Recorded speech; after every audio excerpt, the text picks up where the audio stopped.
Hello everyone, this is Shubham sir. मैं आपके सामने लेके आ गया हूँ NTPC CB2 group D GK GS series का पार्ट 4। अगर अभी तक आपने पार्ट 1 से 3 नहीं देखा है तो आप जाके देख सकते हैं। मैं लिंक को डिस्क्रिप्शन बॉक्स में डाल दूंगा। साथ ही ऊपर में आपको कार्ड देखने को मिलेगा, वहाँ से भी आप चाहें तो वीडियो को जाके देख सकते हैं। इसके साथ ही मैं पहले ही बोल देना चाहूँगा कि आप चैनल को सब्सक्राइब कर दें, क्योंकि होता क्या है कि आप वीडियो की भावनाओं में खो जाते हैं और उसके बाद अंत में जाते जाते चैनल को सब्सक्राइब नहीं करते हैं, जिसकी वजह से हमारा 50% व्यूअर जो भी है उसने अभी तक चैनल को सब्सक्राइब नहीं किया है। इस सीरीज़ में हम लोग एक क्वेश्चन डिस्कस करने वाले हैं, उसके अराउंड बनने वाले सारे क्वेश्चंस को हम लोग देखेंगे। चूँकि अभी दोनों एग्ज़ाम्स NTPC का और ये ग्रुप डी का TCS ही कंडक्ट करने वाली है, तो TCS का क्वेश्चन का जो फॉर्मेट होता है वो प्रीवियस ईयर से ही उठ के आता है, तो क्वेश्चन वहीं से बनने की संभावना सबसे अधिक होती है। तो मूव करते हैं हम लोग अपने पहले क्वेश्चन की तरफ। देखिए, हमारे सामने सबसे पहला क्वेश्चन है, जिम कॉर्बेट राष्ट्रीय उद्यान कहाँ स्थित है। तो जिम कॉर्बेट राष्ट्रीय उद्यान जो है भारत का पहला राष्ट्रीय उद्यान है और साथ ही पहला टाइगर रिजर्व भी है। इसकी स्थापना 1936 में की गई थी और पहले इसका नाम हैली नेशनल पार्क हुआ करता था। बाद में इसका नाम बदल के रामगंगा नेशनल पार्क कर दिया गया था और पुनः इसका नाम जिम कॉर्बेट नेशनल पार्क कर दिया गया था। जिम कॉर्बेट एक ब्रिटिश शिकारी थे और उन्हीं के नाम पे ये राष्ट्रीय उद्यान का नाम रखा गया था। इसके अलावा बात करें तो फिलहाल अभी एक करंट अफेयर्स का न्यूज़ है कि इसका नाम फिर से जो है रामगंगा नेशनल पार्क कर दिया जाएगा और इस राष्ट्रीय उद्यान के बीचों बीच जो है रामगंगा नदी गुजरती है। मूव करते हैं हमारे क्वेश्चन के आंसर की तरफ। तो जिम कॉर्बेट राष्ट्रीय उद्यान जो आपको उत्तराखंड में स्थित है। अगला क्वेश्चन है हमारे सामने, भारत की सबसे लंबी राजमार्ग सुरंग कौन सी है। अगर ऑप्शंस को देखें तो इसका आंसर अटल टनल होगा, क्योंकि अटल टनल जो है वो अभी प्रेजेंट में भारत की सबसे लंबी राजमार्ग सुरंग है। इसकी लंबाई लगभग 9.2 किलोमीटर के आसपास है और ये आपको हिमाचल प्रदेश में देखने को मिलेगी और रोहतांग टनल से ये गुजरती है। रोहतांग टनल भी आपको हिमाचल प्रदेश में ही देखने को मिलेगा। इसके अलावा बात करें अगर जवाहर टनल की, तो ये जम्मू और कश्मीर में स्थित है और जम्मू कश्मीर में ये जवाहर टनल बनिहाल पास से आपको होकर गुजरती है। पिछले वीडियो में भी एक पास के बारे में चर्चा किया था जिसका नाम है उमलिंगला पास, और ये उमलिंगला पास जो है आपको लद्दाख में देखने को मिलेगा। ये अभी हाल ही में चर्चा में क्यों रहा था, क्योंकि बॉर्डर रोड ऑर्गेनाइजेशन ने उमलिंगला पास में अभी भारत की सबसे ऊंची या दुनिया की सबसे ऊंची मोटरेबल सड़क बनाई थी, यानी ऐसी सड़क जहां से मोटर वाहन गुजर सकते हैं। ये उमलिंगला पास लद्दाख में बॉर्डर रोड ऑर्गेनाइजेशन के द्वारा बनाया गया है। अगला क्वेश्चन है हमारे सामने, एक प्रसिद्ध यात्री इब्न बतूता कहाँ का मूल निवासी था। तो सबसे पहले अगर आपने इब्न बतूता का नाम नहीं सुना है तो इब्न बतूता जो है वो मोरक्को का निवासी था और ये भारत में मोहम्मद बिन तुगलक के शासनकाल में आया था। इस इब्न बतूता ने एक किताब भी लिखी थी जिसका नाम किताब उल रहला था। ध्यान रखेंगे इस नाम को, क्योंकि ये क्वेश्चन में बार बार आपको देखने को मिलेगा। तो किताब उल रहला भी इब्न बतूता ने लिखा था और इसे मोहम्मद बिन तुगलक ने अपना चीन में दूत बना के भेजा था। तो याद रखेंगे ये सारी चीज़ें। इसके साथ ही इब्न बतूता जब भारत आया था तो इसने विजयनगर साम्राज्य की सैर की थी और साथ के साथ इसकी बहुत तारीफ भी की थी। दुनिया के बड़े बड़े शहरों से इसका तुलना किया था और कहा था कि विजयनगर साम्राज्य जो है उनसे भी अच्छा है। विजयनगर साम्राज्य की बात की जाए तो इसकी स्थापना 1336 में आपको देखने को मिलेगी और इसका भी स्थापना जो है मोहम्मद बिन तुगलक के शासनकाल में हुआ था और इसका स्थापना जो हरिहर और बुक्का के द्वारा किया गया था। विजयनगर साम्राज्य में भी एक युद्ध हुआ था जो कि बहुत फेमस युद्ध है, जो आपको 1565 में देखने को मिलेगा। इसे बैटल ऑफ राक्षस टंगड़ी भी कहा जाता है। राक्षस टंगड़ी का युद्ध या इसे बैटल ऑफ तालीकोटा कहा जाता है। तालीकोटा या राक्षस टंगड़ी का युद्ध जो आपको विजयनगर और बहमनी साम्राज्य के बीच में देखने को मिला था और इसके साथ ही विजयनगर साम्राज्य की समाप्ति हो गई थी। बात करें विजयनगर की तो इसमें 4 वंशों ने शासन किया था, जिसमें सबसे पहला वंश आपके सामने था संगम वंश, इसके बाद सुलुवा वंश, उसके अलावा तुलुबा वंश और अंत में अरावेडु वंश ने इस साम्राज्य में शासन किया था। आप क्वेश्चन के आंसर में लिख के बताएंगे हमें कि विजयनगर साम्राज्य की राजधानी कहाँ स्थित थी। ये बहुत ही फेमस जगह है और मैं पहले इसका हिंट दे देता हूँ, ये कर्नाटका में स्थित है। कर्नाटका में स्थित है और इसके साथ ही इसके साम्राज्य में एक मंदिर था, उस जगह का मंदिर का जो है फ़ोटो आपको भारत की एक करेंसी पर देखने को मिलेगी। तो कौन सी करेंसी पे वो फ़ोटो देखने को हमें मिलती है, ये भी आप ऑप्शन में बताएंगे कमेंट बॉक्स में, अगला क्वेश्चन है हमारे सामने, यूनेस्को का मुख्यालय कहाँ स्थित है? तो यूनेस्को का मुख्यालय जो आपको पेरिस में स्थित है। यूनेस्को की बात करें तो इसकी स्थापना 1945 में की गई थी और वर्तमान में इसमें 193 देश जुड़े हुए हैं। साथ ही आप कमेंट बॉक्स में बताएंगे यूनेस्को का फुल फॉर्म क्या है। वाशिंगटन डीसी की बात करें अगर हम, तो वाशिंगटन डीसी में आपको IMF यानी इंटरनेशनल मॉनेटरी फंड और वर्ल्ड बैंक का हेडक्वार्टर देखने को मिलेगा। न्यूयॉर्क की बात करें तो न्यूयॉर्क में आपको यूनाइटेड नेशंस का मुख्यालय देखने को मिलेगा। लंदन में आपको इंटरनेशनल मैरीटाइम ऑर्गेनाइजेशन का मुख्यालय देखने को मिलेगा। अब अगला क्वेश्चन जो हमारे सामने है, निम्नलिखित में से कौन सा देश सार्क का सदस्य है? तो अगर हम सार्क के बारे में सारी चीज़ें जान लें तो इस क्वेश्चन का आंसर भी हमें जानने में कोई परेशानी नहीं होगी। सबसे पहले सार्क का फुल फॉर्म क्या है? तो सार्क का फुल फॉर्म जो है south Asian association for regional corporation है। इसकी स्थापना की बात करें तो 1985 में इसकी स्थापना की गई थी और वर्तमान में इसमें 8 देश इसके सदस्य देश हैं। इन देशों को नाम याद रखने के लिए आप छोटा सा एक शॉर्ट फॉर्म याद रखेंगे तो आपको कोई दिक्कत नहीं होगा। ये शॉर्ट फॉर्म है हमारा पेन MBBS।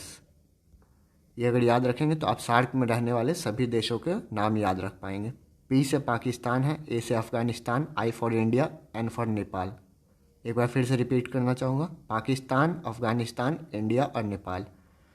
M की बात करें तो M से आपको देखने को मिलेगा मालदीव्स, B से भूटान, B से बांग्लादेश और S से श्रीलंका।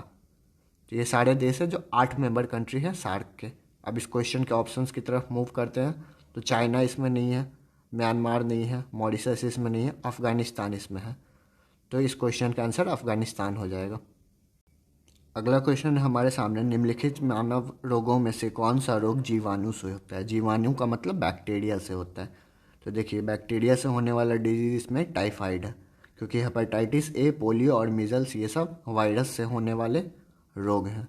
इसके अलावा बात करें अगर हम, तो टाइफाइड जो आपके स्मॉल इंटेस्टाइन यानी छोटी आंत को प्रभावित करता है और इसको टेस्ट करने के लिए एक वीडल टेस्ट किया जाता है। तो ये चीज़ आप याद रखेंगे। अगला क्वेश्चन है हमारे सामने, हुमायूंनामा किसके द्वारा लिखी गई है? तो हुमायूंनामा हुमायूं की बहन गुलबदन बेगम के द्वारा लिखी गई है। हुमायूं की बात करें तो ये 1530 में बाबर की मृत्यु के बाद मुगल वंश का शासक बना था और 1540 तक ये शासक रहा। उसके बाद शेर शाह सूरी से हारने के बाद ये भारत से छोड़ के ईरान चला गया। 1555 में वापस से ये शासक बना और 1556 में दिल्ली में स्थित दीन पनाह लाइब्रेरी से सीढ़ी से लुढ़क के इसकी मृत्यु हो गई थी। और इसके बारे में एक इतिहासकार ने कहा भी है कि जिंदगी भर हुमायूं लुढ़कता रहा और अंत में लुढ़क के ही उसकी मृत्यु हो गई थी। हुमायूं के द्वारा लड़े गए 2 युद्ध की बात करें तो 1539 में इसने चौसा का युद्ध लड़ा था। चौसा जो आपको बिहार में है, बक्सर के निकट। और 1540 में इसने उत्तर प्रदेश में कन्नौज या बेलग्राम का युद्ध लड़ा था। ये दोनों युद्ध इसने शेर शाह सूरी के साथ लड़ा था और दोनों युद्ध में हुमायूं की हार हुई थी और शेर शाह सूरी ने भारत का गद्दी संभाल लिया था। अंततः जो है 1555 में हुमायूं वापस ईरान से लौटा और इसने सिकंदर शाह सूरी को हराकर अपना गद्दी वापस लिया। ये क्वेश्चन भी आपको एक एग्ज़ाम में पूछा गया था कि हुमायूं ने 1555 में सरहिंद के युद्ध में किसे हराकर, किस सूर वंश के शासक को हराकर अपना गद्दी वापस लिया था? तो इसने सिकंदर शाह सूरी को हराकर अपना गद्दी वापस लिया था।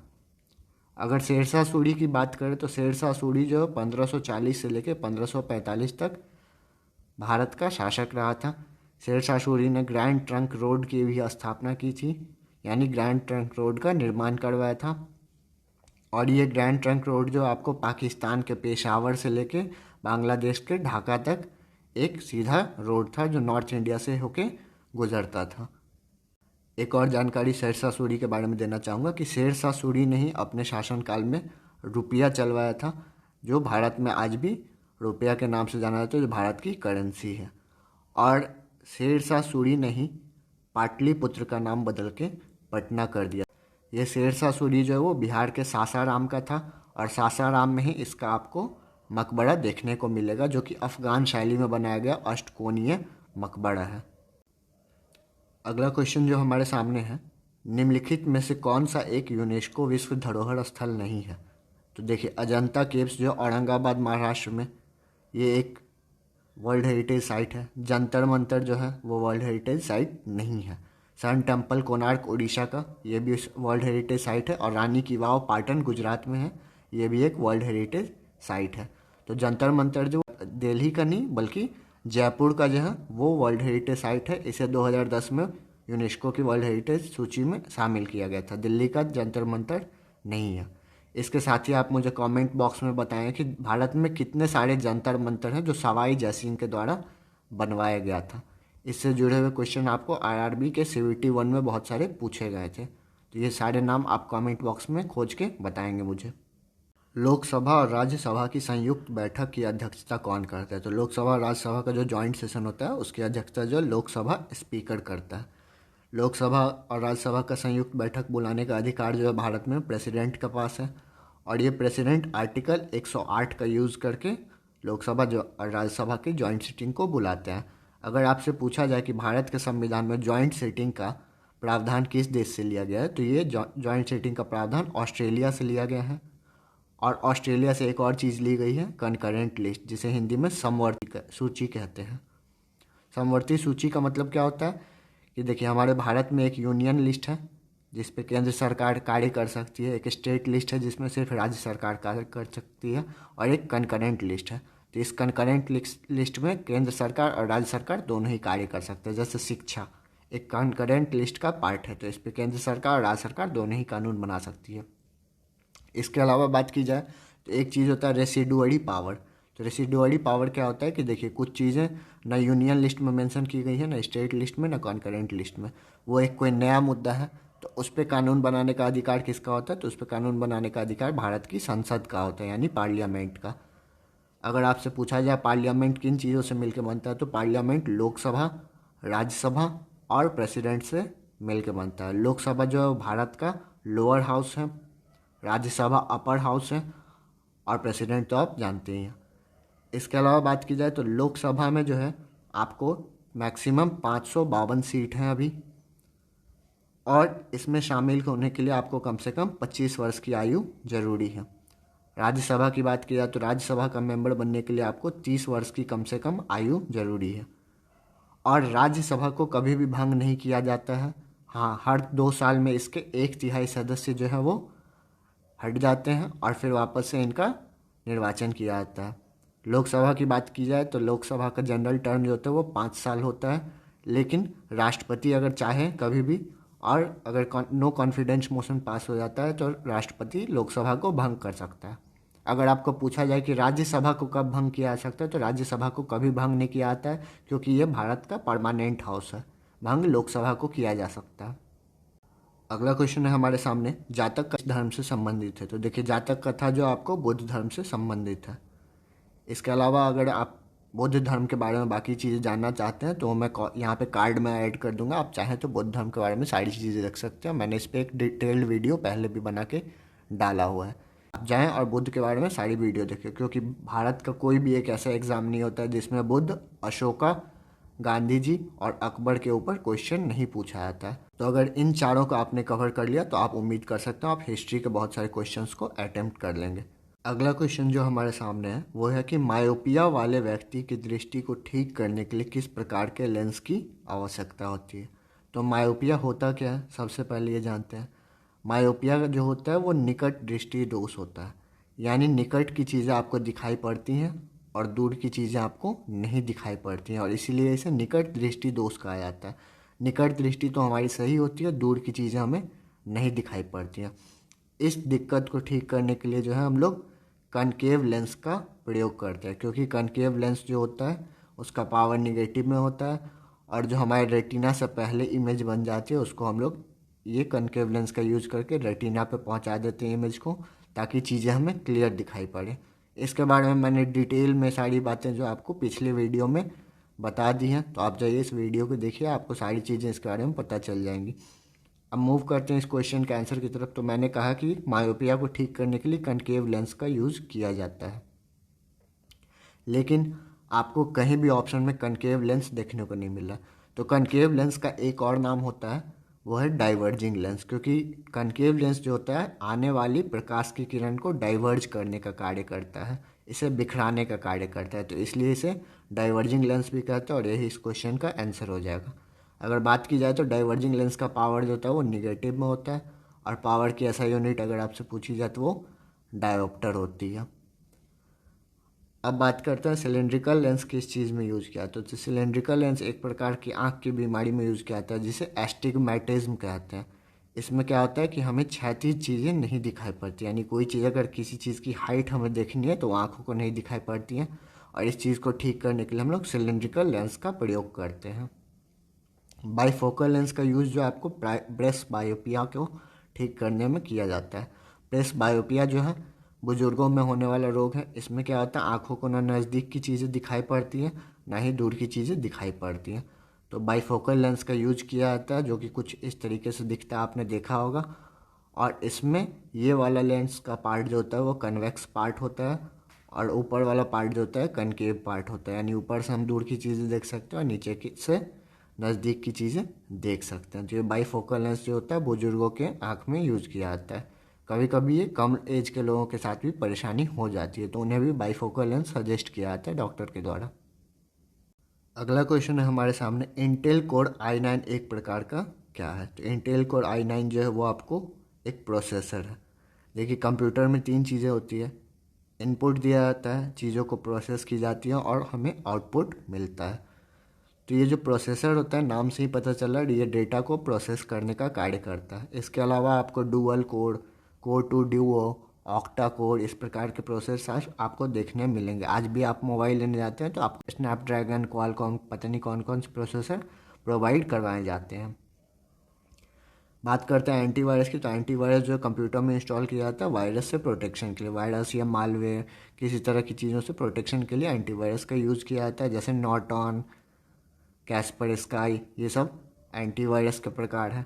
मदरबोर्ड जो होता है वो सीपीयू में फिट किया जाता है, और सीपीयू का ये मेन बोर्ड होता है। इसी में रैम, हार्ड डिस्क, सारी चीज़ें कनेक्ट की जाती हैं और पूरी तरीके से सीपीयू फंक्शन करता है, इसलिए इसे मदरबोर्ड कहा जाता है। हार्ड डिस्क जो है वो डेटा को स्टोर करने का कार्य करता है। अगर आपसे रैम की फुल फॉर्म पूछा जाए तो रैम का मतलब क्या होता है, रैंडम एक्सेस मेमोरी। रोम की बात की जाए तो रोम जो होता है वो रीड ओनली मेमोरी होता है। तो ये कंप्यूटर से जुड़े हुए कुछ टर्म्स थे।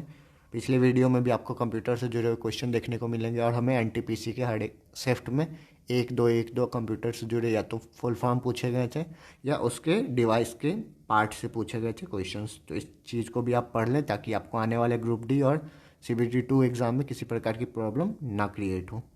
मूव करते हैं अगले क्वेश्चन की तरफ। अगला क्वेश्चन है हमारे सामने कि बेड़ी बेड़ी एक रोग है जो डैश की कमी के कारण होता है। तो बेड़ी बेड़ी जो वो विटामिन B1 की कमी के कारण होता है। बात की जाए विटामिन B1 की तो इसे थाइमीन भी कहा जाता है, केमिकल नेम इसका थाइमीन होता है। बात करें विटामिन ए की, तो विटामिन ए की कमी से हमारे आँखों में नाइट ब्लाइंडनेस हो जाता है।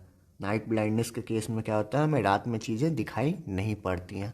और एक डिजीज़ होती है नाइट ए की कमी से, वो ज़ीरोफ्थैल्मिया होता है। ज़ीरोफ्थैल्मिया में क्या होता है कि आँख जो है सूख जाते हैं, आँखों का पानी कम हो जाता है।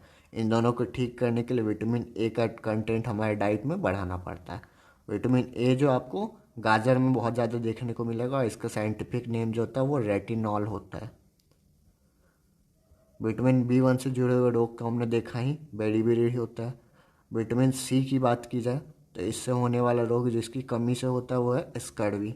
स्कर्वी के केस में क्या होता है, आपके होंठ फट जाते हैं, होंठ के आसपास के एरिया फट जाते हैं और उससे ब्लड आने लगता है। पहले ज़माने में जब नाविक ट्रैवल करते थे बहुत दूर दूर एरिया में समुद्र में जहाज़ से, तो खाना तो स्टोर करने के लिए उनके पास बहुत सारी चीज़ें होती थी, लेकिन ये विटामिन सी जो होता है ये स्टोर बहुत दिन तक नहीं रह सकता। ये नींबू में आपको देखने को मिलता है, सिट्रस फ्रूट्स में मिलता है, मिर्च में मिलता है। तो ये चीज़ें स्टोर नहीं की जा सकती थी, जिसके चक्कर में उन्हें क्या है, विटामिन सी की कमी से स्कर्वी से जूझना पड़ता था, और उनके होंठ जो है फट जाते थे और उसके आसपास के एरिया में ब्लड आने लगता था। क्वेश्चन पूछा जाए कौन सा विटामिन जो होता है वो आग पे जाने पे सबसे जल्दी नष्ट होता है, तो वो विटामिन सी ही होता है जो आग पे सबसे जल्दी नष्ट हो जाता है। विटामिन सी के अगर साइंटिफिक नेम की बात की जाए तो इसे एस्कॉर्बिक एसिड कहा जाता है साइंटिफिकली। मूव करते हैं विटामिन डी की तरफ। तो विटामिन डी की कमी से जो आपकी बॉडी में रिकेट्स हो जाता है, और रिकेट्स में क्या होता है, हड्डियां जो है बहुत कमज़ोर हो जाती हैं और उसके टूटने का खतरा बढ़ जाता है। विटामिन डी जो इसका सबसे बेस्ट सोर्स माना जाता है वो सनलाइट माना जाता है, और ये सनलाइट जो होता है हमें विटामिन डी देता है। देखिए विटामिन डी जो आपके बॉडी में कैल्शियम को यूज़ करने के लिए बहुत ज़रूरी होती है। आपको पता होगा कैल्शियम जो है हमें वो मिल्क यानी दूध से मिलता है, लेकिन उस कैल्शियम को यूज़ करने के लिए बॉडी में विटामिन डी का होना बहुत ही ज़रूरी होता है। अगर विटामिन डी नहीं होगा तो बॉडी कैल्शियम को यूज़ नहीं कर पाएगी, तो इसके लिए हमें विटामिन डी होता है। और विटामिन डी का अगर केमिकल नेम पूछा जाए तो इससे कहा जाता है कैल्सीफेरॉल। क्या कहते हैं? कैल्सीफेरॉल। दो तरह के विटामिन डी होते हैं, विटामिन D2 भी होता है और D3 भी होता है। हालांकि इतना डेप्थ में आपको जाना नहीं, इसे एर्गो कैल्सीफेरॉल कहा जाता है, इसे कोले कैल्सीफेरॉल कहा जाता है। लेकिन आपके एग्जाम्स में जो क्वेश्चन पूछे जाते हैं वो कैल्सीफेरॉल लेवल से ही पूछे जाते हैं। मूव करते हैं अगले विटामिन की तरफ। तो विटामिन ई जो होता है उसे टोकोफेरॉल कहा जाता है, और इसके कमी से क्या होता है, पुरुषों में नपुंसकता का खतरा बढ़ जाता है। तो ये विटामिन ई की कमी से होता है। विटामिन के की बात करें तो विटामिन के को फाइलोक्विनोन कहा जाता है साइंटिफिकली। ये सारे नाम आपको साइंटिफिक नेम इनके याद होने चाहिए, क्योंकि एग्जाम में हो सकता है कि आपको विटामिन का डायरेक्ट नाम ना देकर साइंटिफिक नेम दे दिया जाए, या आपसे विटामिन का साइंटिफिक नेम ही पूछ दिया जाए। विटामिन के की कमी से क्या होता है, हमारे बॉडी में खून का थक्का नहीं बनता, यानी ब्लड क्लॉटिंग जो है वो नहीं हो पाता। देखिए ब्लड क्लॉटिंग होना अच्छा भी है और ख़तरनाक भी होता है। अगर ब्लड हमारे बॉडी के बाहर क्लॉट कर रहा है, यानी हाथ या पैर की कोई भाग कट जा रहे हैं और उसके बाहर जाके ब्लड का क्लॉटिंग हो रहा है, तो ये अच्छी चीज़ है। लेकिन ब्लड का क्लॉटिंग अगर हमारे बॉडी के अंदर हो जाता है तो वह जानलेवा भी हो सकता है। तो ब्लड क्लॉटिंग होना भी ज़रूरी है और नहीं होना भी ज़रूरी है। क्लॉटिंग होने के लिए हमारे बॉडी में विटामिन के यूज़ होता है, और बहुत सारी चीज़ें होती है जैसे फाइब्रिनोजेन, ये सब मिलके जो है आपके ब्लड को क्लॉट करने का कार्य करता है। लेकिन उसी के साथ बॉडी में एक चीज़ होता है, एक पिगमेंट जो हेपारिन कहलाता है, और ये हेपारिन जो होता है वो लीवर के द्वारा बनाया जाता है। ये जो होता है एक तरह से एंटी कोआगुलेंट का काम करता है, और इसके प्रेजेंस की वजह से क्या होता है, ब्लड जमता नहीं है हमारा। तो ये बॉडी के अंदर यूज़ होता है ताकि ब्लड का जमाव जो है हमारे बॉडी के अंदर ना हो सके। मूव करते हैं, एक क्वेश्चन और पूछा जाता है कि आयरन की कमी से क्या होता है। तो आयरन की कमी से आपके बॉडी में एनीमिया हो सकता है। ये एनीमिया जो है फीमेल्स में बहुत ही कॉमनली देखा जाता है, और जब भी फीमेल प्रेग्नेंट होती है तो उन्हें आयरन और ये फॉलिक एसिड, आयरन, कैल्शियम, ये सारे टैबलेट्स दिए जाते हैं ताकि उन्हें एनीमिया ना हो, क्योंकि 3 में से 1 महिला को, 2 महिला को ये खतरा हमेशा बरकरार रहता है। मूव करें, अगर आयरन अगर बॉडी में बहुत ज़्यादा हो जाएगा तो क्या होता है, एक तरह की बीमारी होती है जिसे साइडोरोसिस कहते हैं। अफ्रीका का एक बंटू ट्राइब है, एक जनजाति जिसे बंटू कहा जाता है, और ये जो है शराब को लोहे के बर्तन में पीती है, जिसके वजह से इसमें के बॉडी में आयरन की मात्रा बढ़ जाती है और साइडोरोसिस का खतरा भी उनके बॉडी में बढ़ जाता है। ये वहीं पे प्रभावित रूप से देखा जाता है। अगला क्वेश्चन है हमारे सामने, नींबू के रस का पीएच मान लगभग डैश होता है। तो देखिए पीएच मान का मतलब क्या होता है, पीएच मान जो होता है उसे पोटेंसी ऑफ हाइड्रोजन कहते हैं, यानी किसी सॉल्यूशन में हाइड्रोजन की मात्रा कितनी है। आपको पता हो कि जो चीज़ एसिडिक होती है उनमें H+ आयंस ज़्यादा होता है, जो H+ देते हैं वो एसिड भी होता है। तो पीएच जो होता है वो 1 से लेकर 14 तक वैरी करता है। जो 1 होता है वो हाईएस्ट एसिडिक होता है, उसमें एसिडिक कैरेक्टर यानी अम्लीय कैरेक्टर बहुत ज़्यादा होता है, और ये 14 पे जो होता है उसमें बेसिक यानी क्षारीय कैरेक्टर जो है बहुत ज़्यादा होता है। इसके बीचों बीच जो है 7 नंबर पे जो चीज़ें होती है, यानी जिसका पीएच मान 7 होता है वो न्यूट्रल होता है। अगर पानी की बात की जाए तो प्लेन वाटर जो होता है H2O वो न्यूट्रल होता है, और अगर कोई चीज़ एसिडिक होगा तो उसका पीएच मान जो है 1 से 7 के बीच में ही होगा। अब इस चीज़ को अगर आप जान गए तो आप इसके क्वेश्चन का आंसर भी देख लें कि चूंकि नींबू एसिडिक होता है, इसमें सिट्रिक एसिड प्रेजेंट होता है, तो एसिडिक होने का मतलब यह तो इसका वैल्यू 7 से कम ही होगा। तो 7 से कम इसमें आपको एक ही नंबर देखने को मिल रहा है, और वही इस क्वेश्चन का आंसर हो जाएगा 2। अगला क्वेश्चन है हमारे सामने, निम्नलिखित में से कौन सी नदी अरब सागर में गिरती है। तो देखिए भारत में जो है 2 मेजर नदियां हैं जो अरब सागर में जाके गिरती है। एक नदी है नर्मदा, दूसरी नदी है ताप्ती। ऑप्शंस में अगर आप देखें तो आपको ताप्ती मिल जाएगा, और यही इस क्वेश्चन का आंसर होने वाला था। नर्मदा जो है आपको विंध्याचल की पहाड़ी और सतपुड़ा की पहाड़ियों के बीच से होकर गुजरती है, और ये अमरकंटक प्लेट्यू से मध्य प्रदेश में निकलती है और ये आपको अरब सागर में जाके मिल जाती है। इसके साथ ही ताप्ती नदी है, ये भी अरब सागर में जाके मिल जाती है। इसके अलावा अगर महानदी को देखें, या गोदावरी, कृष्णा, कावेरी, ये सारी नदियाँ जो आपको बे ऑफ बंगाल, बंगाल की खाड़ी में जाके मिलती हैं।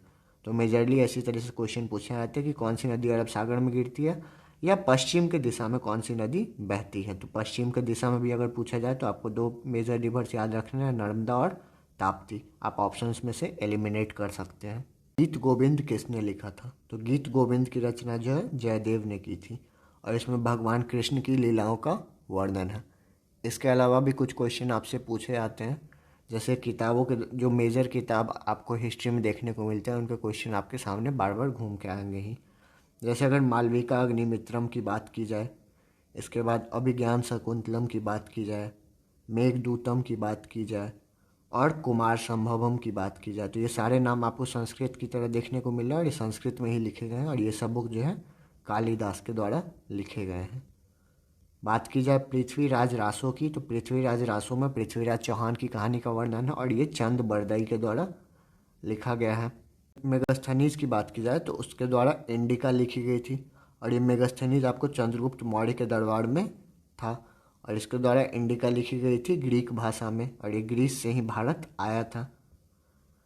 इसके अलावा पाणिनि की बात करें तो पाणिनि के द्वारा अष्टाध्यायी लिखा गया है। पाणिनि का नाम आपको पता हो कि ये संस्कृत ग्रामर के लेखक थे, इन्होंने संस्कृत ग्रामर लिखा था।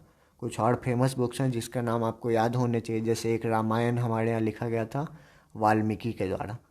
अगर रामचरितमानस की बात की जाए तो वो तुलसीदास के द्वारा लिखी गई थी। देखिए रामायण और रामचरितमानस में क्या अंतर है कि रामायण जो है आपको संस्कृत भाषा में लिखी गई थी और रामचरितमानस जो है वो अवधी भाषा में लिखी गई थी। अवधी भाषा आपने पढ़ी होगी, जैसे हनुमान चालीसा आपने देखा होगा तो वो अवधी भाषा में लिखी गई है। अवधी हिंदी का ही एक डायलेक्ट होता है और आप ये हनुमान चालीसा भी जो है तुलसीदास के द्वारा ही लिखा गया था और रामचरितमानस भी तुलसीदास के द्वारा लिखा गया था।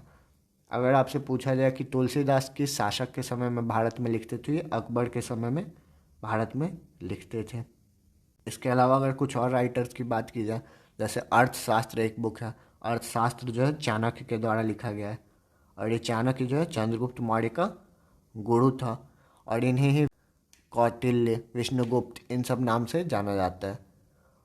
और कुछ फेमस बुक्स हैं जैसे मुद्रा राक्षस, वो विशाख दत्त के द्वारा लिखी गई हैं। पंचतंत्र विष्णु शर्मा के द्वारा लिखी गई हैं। बुद्ध चरित्र की बात की जाए तो वो अश्वघोष के द्वारा लिखी गई हैं। चलिए आज के लिए इतने बुक्स काफ़ी हैं। आप इतने बुक्स को अगर लिख लें और याद रखने की कोशिश करें तो बहुत बेहतर होगा आपके लिए।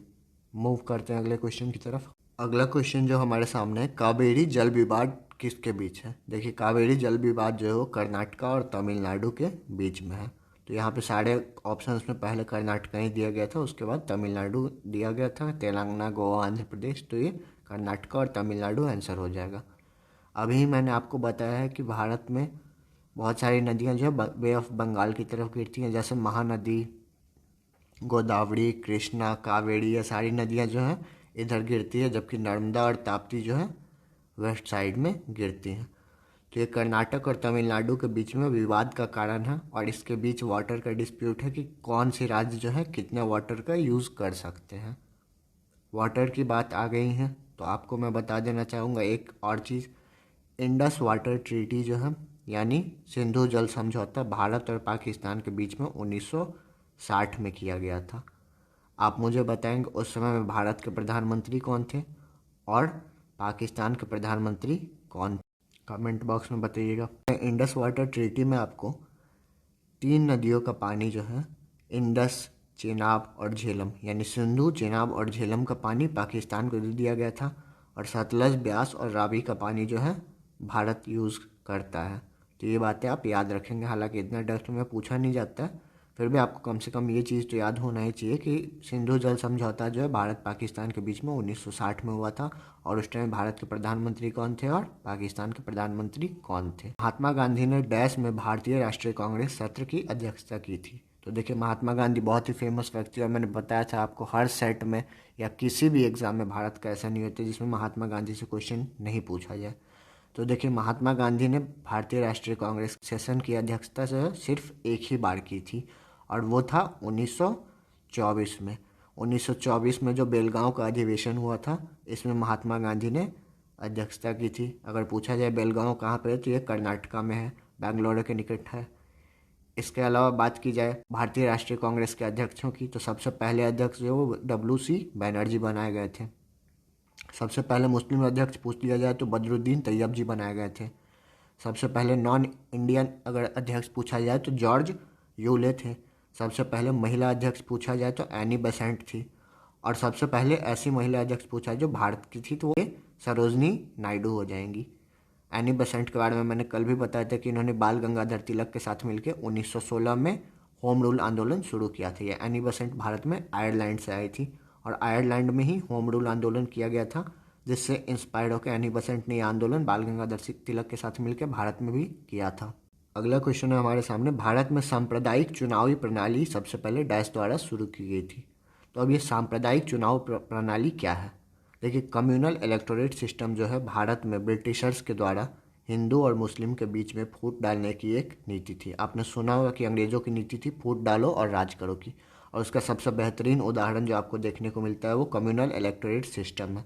इसमें क्या हुआ था कि 1909 में मुस्लिम्स के लिए सेपरेट इलेक्टोरेट की व्यवस्था कर दी गई थी। सेपरेट इलेक्टोरेट का मतलब होता है पृथक निर्वाचन क्षेत्र, जहाँ पे क्या था कि वहाँ पे रह सब सकते हैं, लेकिन वोट जो है सिर्फ देने का अधिकार मुस्लिम को रहेगा। वहाँ पर रिप्रेजेंटेटिव जो इलेक्शन में खड़े होंगे वो भी सिर्फ मुस्लिम ही हो सकते हैं। और इस तरीके से इन्होंने हिंदू और मुस्लिम के बीच में फूट डालने की कोशिश की थी। तो इस क्वेश्चन का आंसर क्या हो जाएगा? मॉडल मिंटो सुधार 1909 में कम्युनल इलेक्टोरेट मुस्लिम के लिए ये की गई थी। इसके अलावा बात की जाए तो 1919 में आपको मॉन्टेग्यू चेम्सफोर्ड रिफॉर्म्स आए थे। रॉलेट एक्ट की बात करें तो ये 1919 में आया था, जिसके तहत सैफुद्दीन किचलू और सत्यपाल की गिरफ्तारी हो गई थी। इसी का अगेंस्ट 13 अप्रैल 1919 में जालियांवाला बाग में प्रोटेस्ट किया जा रहा था, जिसमें जनरल डायर ने आके गोली चलवा दी थी। और ये RAH डायर इनका पूरा नाम था।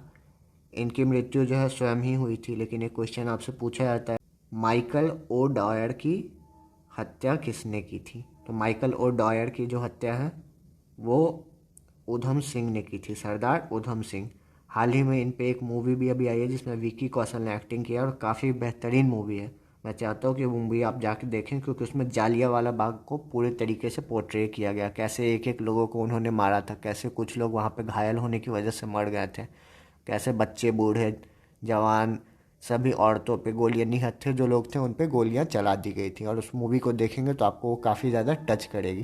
तो इसलिए मैं चाहता हूँ कि मूवी को आप जाके देखें, आपको हिस्ट्री के बारे में बहुत सारी चीज़ें पता चलेंगी।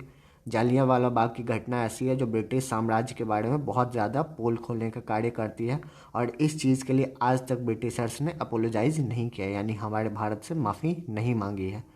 तो ये इनकी एक कॉलोनियल पॉलिसी थी। कि कॉलोनी का मतलब क्या होता है? कॉलोनी का मतलब होता है, देखिए, भारत जो है कभी भी ब्रिटिश हुकूमत ये एक्सेप्ट नहीं करता है कि भारत जो है उसका गुलाम था। तो भारत जो है क्या था? उसकी कॉलोनी थी। कॉलोनी का मतलब क्या होता है? उपनिवेश।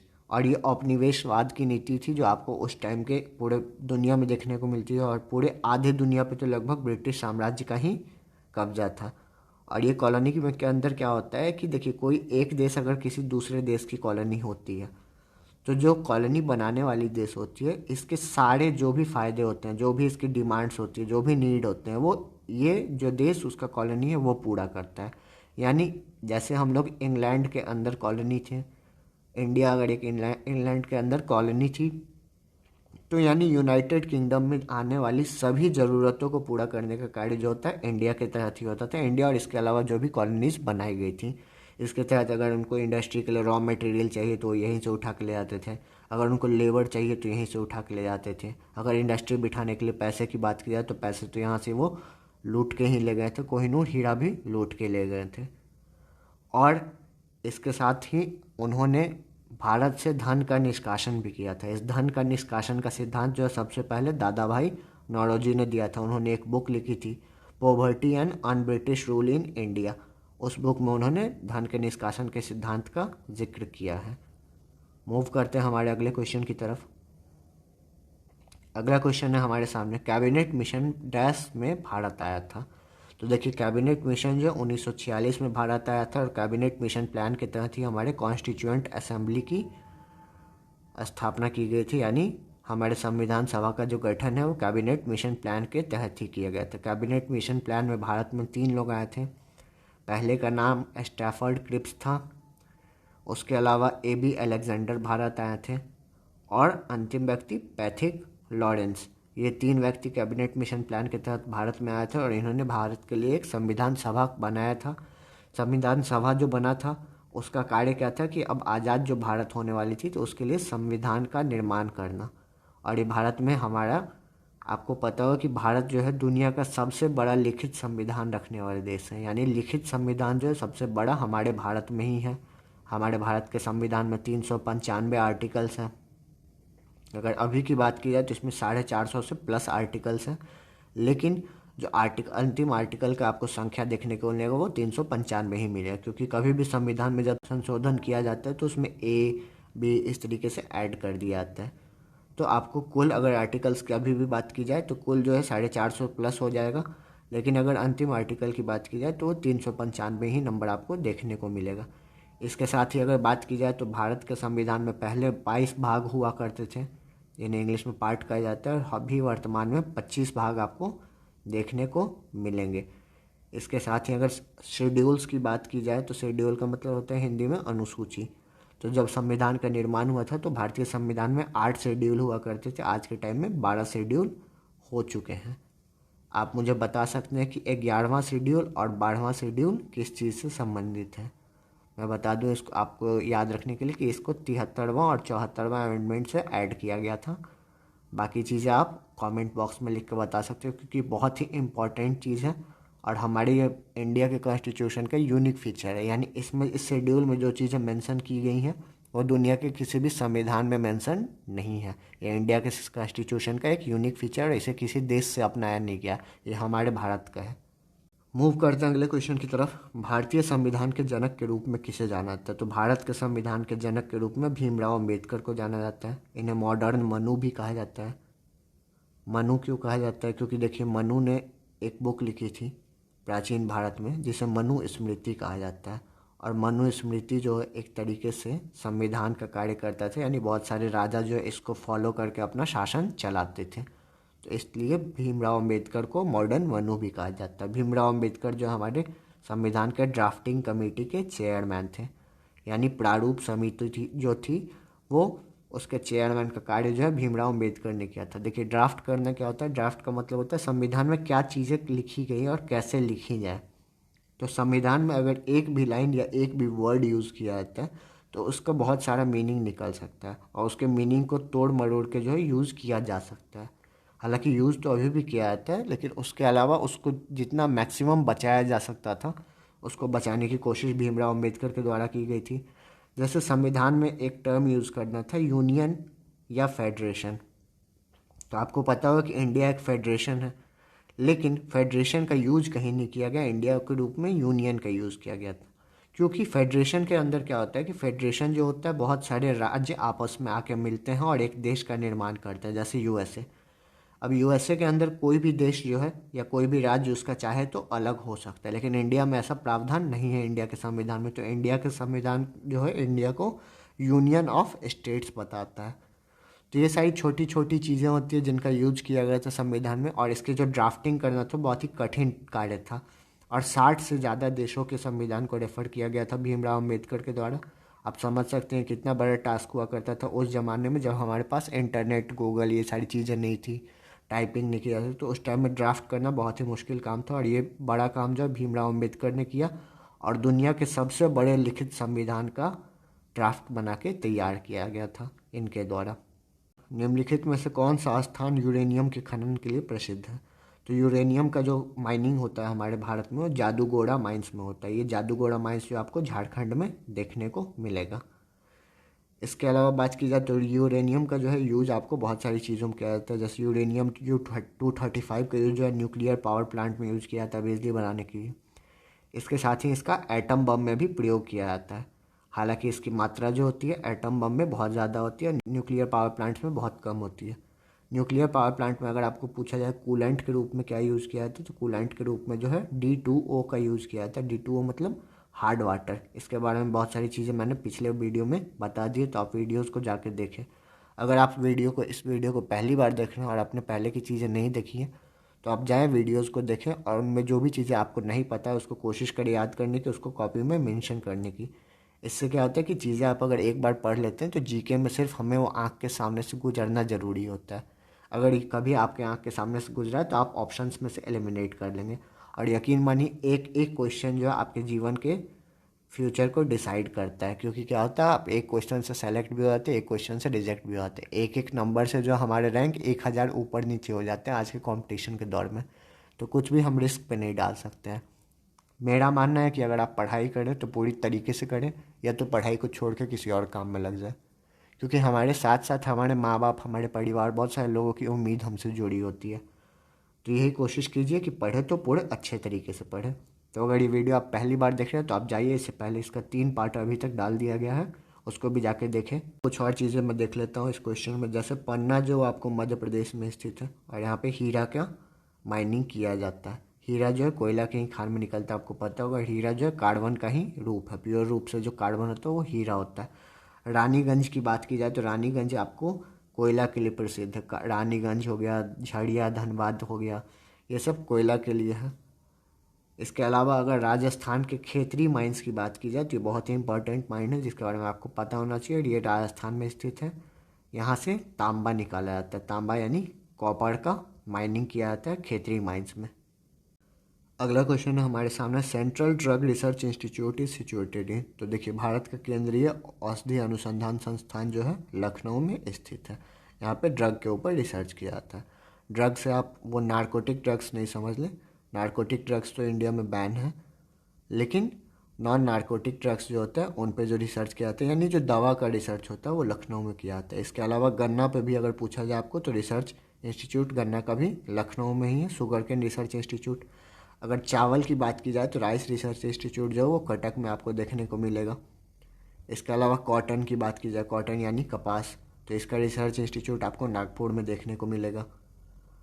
अगर डेयरी की बात की जाए तो नेशनल डेयरी रिसर्च इंस्टीट्यूट जो है वो करनाल, हरियाणा में देखने को मिलेगा। तो ये छोटे छोटे रिसर्च इंस्टीट्यूट हैं जो एक एक करके आप याद करेंगे तो आपको सारी चीज़ें एक बार में याद हो जाएंगी। जीएसटी का पूर्ण रूप है, तो जीएसटी का पूर्ण रूप जो होता है वो गुड्स एंड सर्विसेज टैक्स होता है। याद रखेंगे, देखेंगे कोई अगर आप, ये बहुत ही कॉमन टर्म है और इन ऑप्शंस में आपको कंफ्यूज नहीं होना है, क्योंकि जीएसटी का मतलब होता है जो टैक्स गुड्स पे भी लगता है, सर्विसेज पे भी लगता है। इसका क्या मतलब हुआ, तो ये वस्तु और सेवा कर है। अब हमको लगता है धीरे धीरे आपको ये चीज़ें समझ में आ रही होंगी। जैसे गुड्स का मतलब होता है वस्तु और सेवा का मतलब होता है सर्विसेज।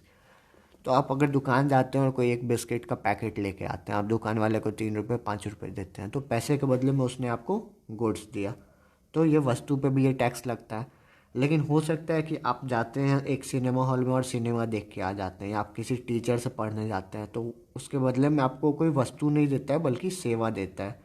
या किसी भी आप रेस्टोरेंट में जाते हैं, तो ये सब चीज़ें जो तो सर्विसेज, वहाँ पे आपको गुड्स भी दिया जाता है और सर्विसेज भी दिया जाता है। तो इस तरीके से जीएसटी टैक्स इम्पोज किया जाता है।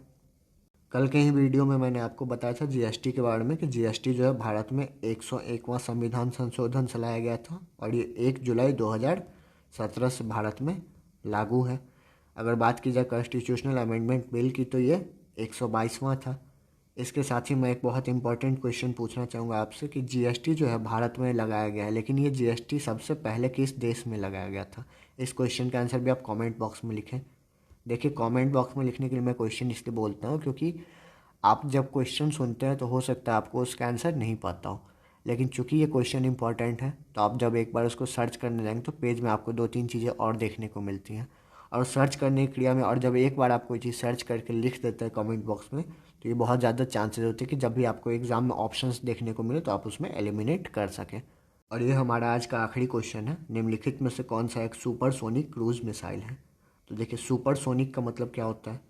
तो सुपरसोनिक का मतलब होता है जो साउंड की स्पीड से भी ज़्यादा तेज़ी से मूव करे, उसे सुपरसोनिक क्रूज मिसाइल कहते हैं। एक टर्म होता है फिजिक्स में मैक नंबर जिसे कहा जाता है। मैक नंबर का क्या मतलब होता है? तो स्पीड ऑफ शिप या एयरक्राफ्ट जो होता है बाय स्पीड ऑफ साउंड। तो साउंड की स्पीड से जब भाग दे देते हैं तो वो मैक नंबर निकलता है। यानी अगर किसी चीज़ का मैक नंबर 2 है तो साउंड के दुगने गति से मूव कर रहा है, 3 है तो साउंड के गति के 3 गुने गति से वो मूव कर रहा है, तो ये होता है मैक नंबर। अब किसी भी चीज़ का अगर मैक नंबर 1 से ज़्यादा हो जाता है, 1 है तो इसका मतलब वो साउंड की स्पीड से मूव कर रहा है, लेकिन अगर जब 1 से ज़्यादा हो जाता है तो वो साउंड से ज़्यादा तेज़ी से मूव करता है और उसे सुपरसोनिक मिसाइल या सुपरसोनिक जेट भी कहा जाता है। अगर कोई चीज़ साउंड की गति से 5 गुना गति से ज़्यादा मूव कर रहा है, यानी उसका मैक नंबर 5 है, तो उसे हाइपरसोनिक कहा जाता है और इसकी रफ्तार बहुत ही ज़्यादा होती है। कभी आपने सुपरसोनिक मिसाइल को अगर जाते हुए देखा होगा वीडियोज़ में, तो उसके पीछे एक क्रैकिंग साउंड होता है, यानी मिसाइल मूव कर जाता है और ये जेट मूव कर जाता है, उसके पीछे एक आवाज़ सुनाई पड़ता है, उसको सोनिक बूम कहा जाता है और इससे भी क्वेश्चंस पूछे गए, तो उसे सोनिक बूम कहते हैं और ये एक तरह से क्रैकिंग साउंड होता है। अब मूव करते हैं इस क्वेश्चन के आंसर की तरफ। तो इस क्वेश्चन का आंसर हो जाएगा ब्रह्मोस। ब्रह्मोस जो है वो भारत का द्वारा डेवलप किया गया एक सुपरसोनिक क्रूज मिसाइल है। ब्रह्मोस 2 चीज़ों से मिलकर बना हुआ है नाम इसका। ब्रह्म का मतलब ब्रह्मपुत्र नदी और मोस जो है मॉस्कोवा नदी जो कि रसिया में बहती है। तो इन 2 चीज़ों से इसका नाम मिलके बना हुआ है। तो यहीं पे मैं वीडियो को ख़त्म करना चाहूँगा। उम्मीद करता हूँ आपको सारी चीज़ें समझ में आई होंगी। ये वीडियो अगर आप पहली बार देख रहे हैं या इस चैनल का कोई भी वीडियो आप पहली बार देख रहे हैं तो आप जाइए, इससे पहले इसका मैंने 1 2 3 पार्ट अपलोड कर दिया है जिसमें बहुत सारी चीज़ें आपको सीखने को मिलेंगी। मैं लिंक को डिस्क्रिप्शन में डाल दूँगा, साथ के साथ यहाँ पर आपको टैग में भी देखने को मिल जाएंगी चीज़ें। इसके अलावा अगर अभी तक आपने चैनल को सब्सक्राइब नहीं किया तो चैनल को सब्सक्राइब कर दीजिए। इससे होता क्या है कि जब भी मैं अगला वीडियो डालूंगा तो आपको मिल जाएगा। हमारे यहाँ डेली एक वीडियो अपलोड किया जा रहा है और ये NTPC CBT 2 और ग्रुप डी के लिए बहुत ही इंपॉर्टेंट होने वाला है। साथ के साथ अगर आप CGL की तैयारी कर रहे हैं तो भी ये वीडियो आपके लिए बहुत ही ज़्यादा इंपॉर्टेंट होने वाला है, क्योंकि सारे एग्ज़ाम्स को जो अभी हाल में TCS कंडक्ट करवा रही है और TCS के कंडक्ट करने का पैटर्न सेम हो जाता है, तो क्वेश्चंस एक ही जगह से बनते हैं। तो जीके क्वेश्चंस को यहाँ डिस्कस हम कर रहे हैं। इसके अलावा अगर स्टैटिक जीके और करंट अफेयर्स के लिए आप चिंतित हैं तो इसके भी क्वेश्चन का सीरीज़ जो है मैं कंप्लीट इसमें लाने वाला हूँ। आपके एग्ज़ाम से पहले ग्रुप डी का जब भी एग्ज़ाम होने वाला है उससे पहले मेरी कोशिश रहेगी कि स्टैटिक जीके और करंट अफेयर्स को पूरी तरीके से अपलोड कर दिया जाए, ताकि आप देख सकें, एक नोट्स बना लें और उसको रिवाइज़ करें। अगर आप मेहनत करेंगे तो एग्ज़ाम में पूरी तरीके से सफल होने वाले हैं। इसकी कोई दिक्कत नहीं कि जो भी लोग मेहनत करते हैं वो सफल होते ही हैं। और मैंने भी कुछ इस तरीके से ही पढ़ाई की है। एक क्वेश्चन को पढ़ा, उसके आसपास जो है बाकी सारी चीज़ों को मैंने पढ़ने की कोशिश की और इसके तहत क्या हुआ कि जब भी एग्ज़ाम में क्वेश्चन आए तो मुझे कोई दिक्कत नहीं हुआ। बहुत सारे लोगों को एग्ज़ाम में क्वेश्चन बहुत ज़्यादा टफ लगे होंगे, हो सकता है कुछ क्वेश्चन टफ पूछे गए थे, लेकिन अगर आप इन क्वेश्चन को देखें तो बहुत ज़्यादा ये टफ नहीं है। उसके अलावा बात करते हैं तो ये वीडियो को आप अपने दोस्तों तक ज़रूर फॉरवर्ड करें ताकि उन्हें भी ये पढ़ने का मौका मिले और थोड़ा सा हमारा चैनल भी ग्रो होगा। देखिए, जब आप दूसरे की भलाई के बारे में सोचते हैं तो भगवान आपका भी भला करते हैं। तो कभी आप ये ना सोचें कि ये चीज़ें मैं ही देख लूँ या सिर्फ मैं ही पढ़ लूँ तो ही, क्योंकि आप अगर ग्रो कर रहे हैं तो आपके दोस्तों का भी ग्रो करना ज़रूरी होता है, क्योंकि अंत में आपके दोस्त भी आपके पर्सनालिटी को रिफ्लेक्ट करते हैं। तो आपके लिए ये अच्छा होगा कि ये सारी चीज़ों को आप अपने दोस्तों तक भी पहुंचाएं। और मैं सिर्फ इस वीडियो की बात नहीं कर रहा हूँ, आपके पास जो भी पढ़ाई का कंटेंट हो, आपके पास करंट अफेयर्स का कंटेंट हो, तो आप अपने दोस्तों में भी शेयर करें। और यही एक विन विन सिचुएशन होता है, यह एक ऑफिसर लाइक क्वालिटी होती है जो आपके अंदर होनी चाहिए। चलिए, इसी के साथ मैं इस वीडियो को ख़त्म करता हूँ। उम्मीद करता हूँ आप बहुत अच्छे होंगे, मैं भी बहुत अच्छा हूँ। तब तक के लिए बाय।